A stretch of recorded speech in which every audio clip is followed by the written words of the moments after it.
Congratulations, gentlemen. Coach Tim, given how the final series played out, people expected this game to go down to the wire. But what sort of expectations did you set when talking to the team, and how did you take away the strengths of TNT to stay in control throughout the game? Well, I just don't think we make too big of a deal out of this game. It's an elimination game. They're coming off a 6-game winning streak. They played day before yesterday. I just don't think they were, just not that ready for our intensity tonight. Obviously, we've been off for a week. We've been playing on this game all week, and it was a big game in terms of standings and top four. I think you just have to really appreciate the 6-game winning streak they came after starting the conference slow with 3 losses, and they're right in the fight, and we knew that, and I just think that we came out with some real ferociousness to start the game, and just were able to carry it through. But again, there were some mitigating instances or circumstances that allowed us to get a game like this in tonight. But at this point of the conference, when you're battling for that Final Four spot, you'll take any advantage you can get. Thank you so much, Coach Tim. Japeth, sabi nga ni Coach Tim, TNT's just coming off a game from a day earlier. How different was TNT tonight, and what were the advantages that you were able to milk personally from this game? To be really honest, nag-focus lang talaga kami sa sarili namin, nag-focus kami sa team.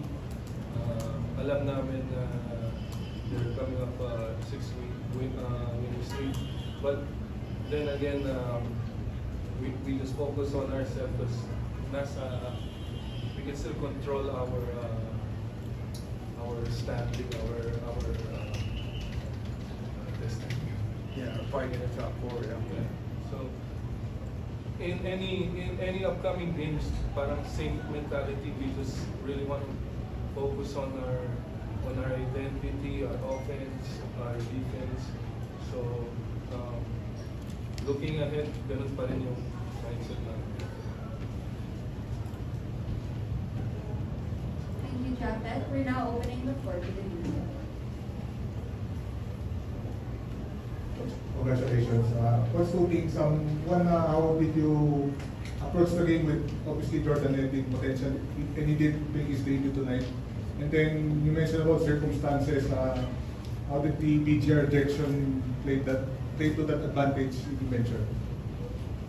Well, I think Japeth said it right. We're just trying to take what we can control, and that's ourselves and what we're doing.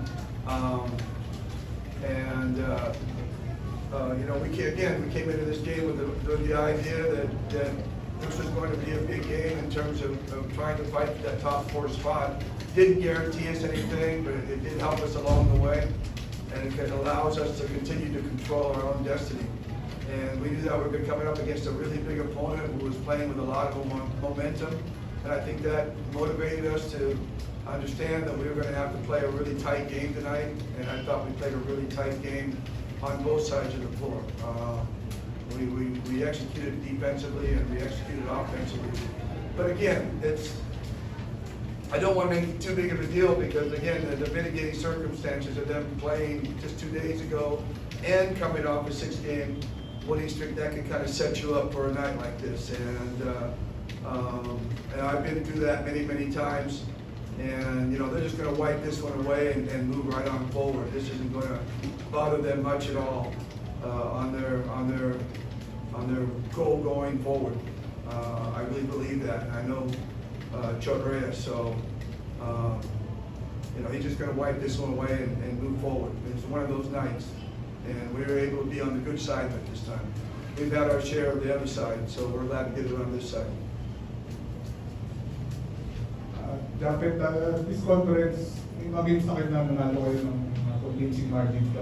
This win, siyempre TNT at ano sa inyo makakatulong to entering the playoffs and chasing that top 4? Our focus yung growth namin as a team. When we lost, pag natatalo kami, we watch film and we we see where we can improve.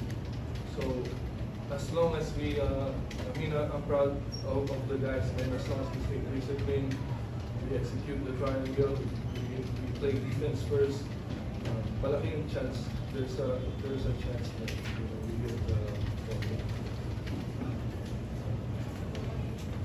Coach, you said you know shot AS very well, so you didn't believe him when he said that Jordan Heading will be doubtful against Barangay Ginebra. We didn't really give it much thought, you know. Actually, it was probably an advantage playing him in his first game, just like when we played Magnolia in Navarro's first game. You know, they're trying to figure out where to fit him and how he play, you know, and he's trying to figure out his teammates. So, you know, it comes out either one way or the other. It comes out that he gives them a big lift, he comes out and plays great, he gives them a good lift, or he comes out and struggles a little bit, and it's usually either one or the other. And so we've been on the good side of it with Navarro against Magnolia and here in Heading against Talking Tex. But I don't want to play him 4 games from now. You know, 4 games from now, 3 or 4 games from now, they're going to figure out where exactly Heading is going to fit. And, you know, we know he's a huge talent, and he fits the style and the tempo which they play. So, you know, give him a little more time. He's going to be huge for what they do. They're going to be, you know, they also lost Ginebra roster early in the game too. So I remember leaning over to Richard and saying, "Man, this team has suddenly gotten really deep with Ginebra roster and Heading coming off the bench, along with the other guys that they have." So you know, they fortified their team at the right time, right before the playoffs start. So we were able to take advantage of that right tonight, and but I'm afraid a lot of teams are not going to be able to continue to take advantage of that down the line. You also break in Abrik and Easy coming up on.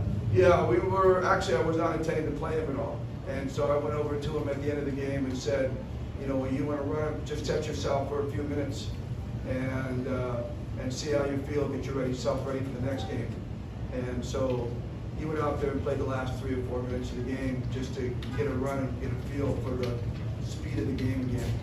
But our intention was not to play him tonight. You know, he was available, but we didn't think he had it. He only started practicing fully a couple days ago, 2 days ago in fact. So, and he's been out for quite a while. So it's, you know, we didn't want to play him, and we're still trying to be careful with Maya as well. But I'm glad Maya and Mav were able to get some time tonight.